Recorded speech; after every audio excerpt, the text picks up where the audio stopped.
बाल गणेश ने दिया चंद्रमा को श्राप। एक दिन रात्रि के समय बाल गणेश अपने मूषक राज की सवारी करते हुए साथ में लड्डू की पोटली लिए हुए तेजी से पहाड़ी प्रदेश में चले जा रहे होते हैं।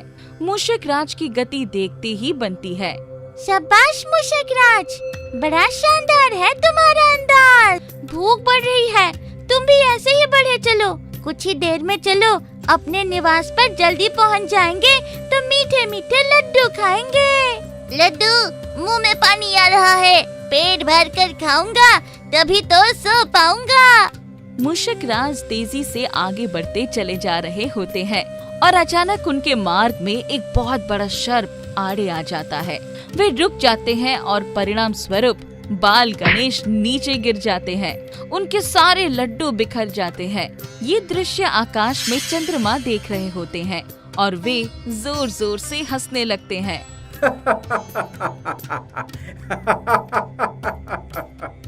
मूषक राज, ये क्या, तुमने हमें गिरा दिया? हमने तुम्हारी प्रशंसा क्या कर दी कि तुमने हमारा ये हाल कर दिया? तुम्हारे कारण मेरे प्रिय लड्डू भी गिर गए। जल्द से जल्द इन्हें इकट्ठा करना होगा। आश्चर्य, मैं गिर गया, मेरे लड्डू गिर गए और इस चंद्रमा को हंसी छूट रही है। क्षमा करे प्रभु, ये मेरी गलती नहीं है। ये मूर्ख सांप अचानक मेरे रास्ते में आ गया। इसे बचाने के लिए मुझे रुकना पड़ा। यदि हम दोनों का भार इस पर पड़ जाता तो इसका कचूमर ही निकल जाता। प्रभु, ये सब अचानक हो गया। अब बाल गणेश का गुस्सा सांप की तरफ मुड़ जाता है। वो लाल लाल आंखें करके उसे प्रश्न करते हैं। क्यों रे सांप, हमारे मार्ग में क्यों आ गया? क्या तुझे अपनी जान प्यारी नहीं है? मुझे तो जल्द से जल्द घर जाना था।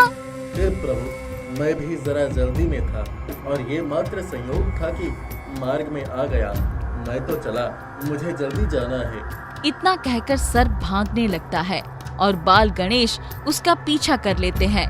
उन्हें सर्प के ऊपर गुस्सा आता है क्योंकि उसने क्षमा भी नहीं मांगी और भागने लगता है।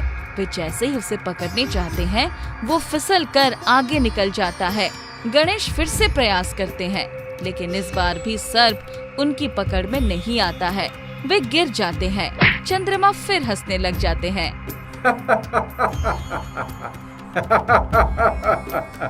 अरे मोटे गणेश, कितनी बार नीचे गिरोगे? अपने आप को संभालो वरना लुढ़कते हुए पहाड़ी के नीचे चले जाओगे। अपने मूषक राज को ढूंढते ही रह जाओगे। चंद्रमा का हंसना और कटाक्ष बाल गणेश को बहुत चुभ जाता है। वो गुस्से से लाल पीले होने लगते हैं। वो पूरी शक्ति लगाकर पहले तो सर्प को पकड़ते हैं और अपनी कमर में कसकर लपेट लेते हैं। सर्प परेशान हो जाता है। प्रभु, बड़ी पीड़ा हो रही है, मुझे छोड़ दीजिए, क्षमा कर दीजिए। मैं जल्दबाजी में क्षमा भी नहीं मांग सका था। अब भविष्य में मैं आपके मार्ग में कभी नहीं आऊंगा। मार्ग में क्या, आसपास भी नहीं नजर आऊंगा। बाल गणेश सर्प को छोड़ देते हैं। चंद्रमा फिर हंसने लगते हैं। अरे, स्वयं गिर पड़े और दोष बेचारे सर्प पर मर दिया। अब बाल गणेश का गुस्सा 7वें आसमान पर पहुंच जाता है। हे चंद्रमा, दूसरों की दर्द पर खुश होकर हंसने वाले तुम्हें लज्जा भी नहीं आती। मैं तुम्हें श्राप देता हूँ कि अपनी जिस सुंदरता और चांदनी पर तुम्हें बड़ा गर्व है वो चली जाएगी। तुम कलंकित हो जाओगे, हमेशा अपना मुंह छुपाओगे।